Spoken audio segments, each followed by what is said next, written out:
Hello dear student, this is Suman Dutta. তো আজকে present হলাম নতুন একটা ভিডিও নিয়ে।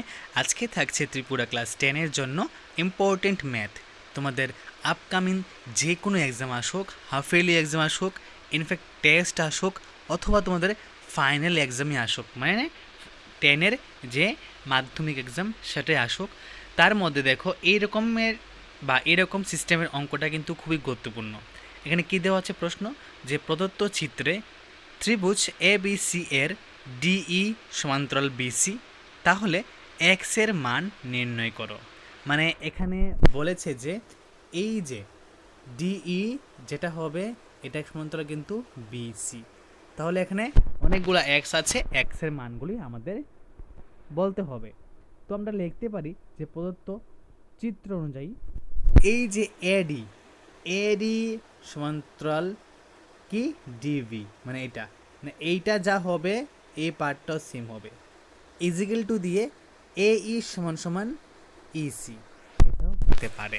ঠিক আছে, তারপর আমরা এখানে লিখব যে থেলসের উপপাদ্য অনুসারে।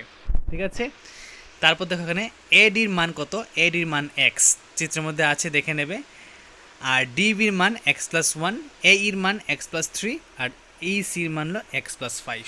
ওকে, তো এখন আমরা কি করব, কোনাকুনি গুণ করব। ঠিক আছে, এই এক্সকে গুণ করব এই এক্স প্লাস ফাইভকে দিয়ে। ঠিক আছে, আর এই এক্স প্লাস ওয়ান আর এক্স প্লাস থ্রিকে আমরা কী করব, একসাথে রাখবো ইকুয়াল টু এই সাইড রাখলাম, রেখেছি।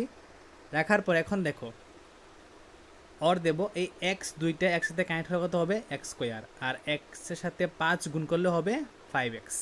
এখন একবার এই এক্স দিয়ে এই সবগুলাকে, আর একবার এই 3 দিয়ে এই সবগুলাকে, ঠিক আছে, মাথায় রাখবে। তো আমি যখন প্রথমে এখানে এই এক্স দিয়ে ওকে করলাম, তাহলে কি হবে এক্স স্কোয়ার প্লাস এক্স হলো। তারপর এখন যদি আমি 3কে দিয়ে ওকে করি, তাহলে কি হবে 3x, সামনে কিন্তু প্লাস চিহ্ন আছে, প্লাস চিহ্ন বসাবো, আর প্লাস দিকে 3। তারপর কি করলাম, এক্স স্কোয়ার 5x, তারপরে x square plus x 3x, এইগুলোকে এক সাইডে করে নিলাম। ধরো আমি এই সাইডে সবগুলোকে করব, এই সাইডে সবগুলোকে করব। ঠিক আছে, তো যখন করলাম, যার আগে প্লাস চিহ্ন আছে তার আগে কী হবে, তার আগে মাইনাস চিহ্ন হবে। এর আগে প্লাস চিহ্ন আছে, মাইনাস চিহ্ন হয়েছে, প্লাস হয়েছে, মাইনাস হয়েছে, প্লাস আছে, মাইনাস হচ্ছে।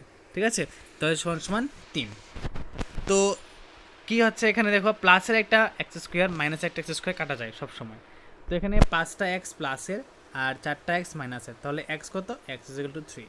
তো আমাকে এখানে প্রশ্ন করেছিল যে এক্স এর মান নির্ণয় করো, তাহলে এক্স এর মান নির্ণয় করো, তাহলে আমরা এক্স এর মান করতে পেলাম, এক্স এর মান পেলাম 3। ঠিক আছে, সেকেন্ড কোশ্চেন, যদি sin 30 minus x cos 45 equal to 0 হয়, তবে এক্স এর মান কত। তো sin 30 লিখবো, এক্স লিখে কস 45 লিখবো, 0 লিখবো।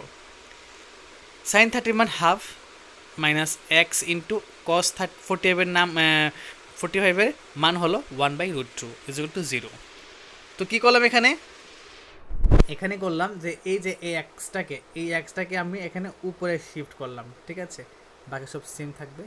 তারপর এখানে আমি কি করলাম, এখানে আমি ইন্টারফেস করলাম। ঠিক আছে, এটাকে সেম রাখলাম, আর এটাকে কি করলাম ওই সাইডে নিয়ে গেলাম। ওকে, বোঝা গেছে। তার আগে একটা মাইনাস চিহ্ন ছিল, আর এটা যখন ওইখানে যাবে তাহলে একটা মাইনাস চিহ্ন হবে। তো দুই দিকে মাইনাস চিহ্ন কাটাকাটি হয়, তার জন্য আমি কিছু লিখিনি। তো এক্স ইকুয়াল টু, এখন এক্স 0 থাকবে, √2 যাবে, √2 উপরে যাবে, দেখো উপরে চলে আসছে, আর নিচে 2 থাকবে। তারপর এক্স ইকুয়াল টু 1/√2, এক্স এর মান কত 1/√2।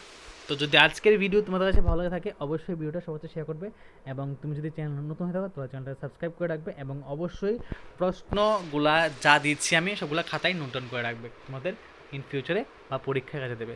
তো দেখা হচ্ছে একটা গুরুত্বপূর্ণ ভিডিওতে, সবাইকে অসংখ্য ধন্যবাদ জানিয়ে আজ ক্লাসটা এখানে শেষ করছি।